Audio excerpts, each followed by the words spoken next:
Welcome to smileys world. இன்னைக்கு நம்ம சேனல்ல மிகவும் சுவையான மணமான ரசம் எப்படி செய்யுதுன்னு பார்க்கலாமா? இந்த மாதிரி நிறைய ரெசிபிஸ் பார்க்கணும்னா நம்ம சேனலை சப்ஸ்கிரைப் பண்ணி வச்சுக்கோங்க.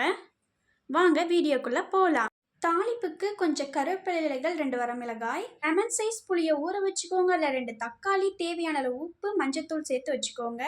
இப்போ ஒரு ஜாரில் 1 ஸ்பூன் சீரகம், 10 பல்லு பூண்டு, காரத்துக்கு ஏற்ப மிளகாய் போட்டுக்கோங்க. நான் 1 பச்சை மிளகாய் சேர்த்துக்கிறேன்.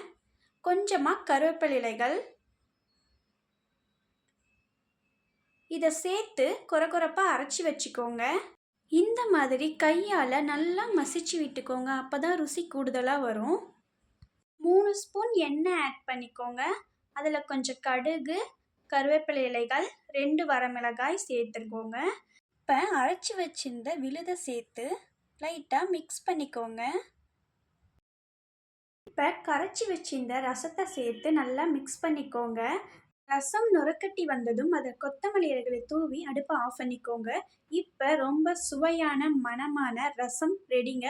கண்டிப்பாக ட்ரை பண்ணி பாருங்கள். எல்லாருமே விரும்பி சாப்பிடுவாங்க. ரொம்பவே சூப்பராக வந்திருக்குங்க. கண்டிப்பாக ட்ரை பண்ணி பார்த்துட்டு எப்படி இருக்குன்னு சொல்லுங்கள். மறக்காமல் நம்ம சேனலை சப்ஸ்கிரைப் பண்ணிக்கோங்க.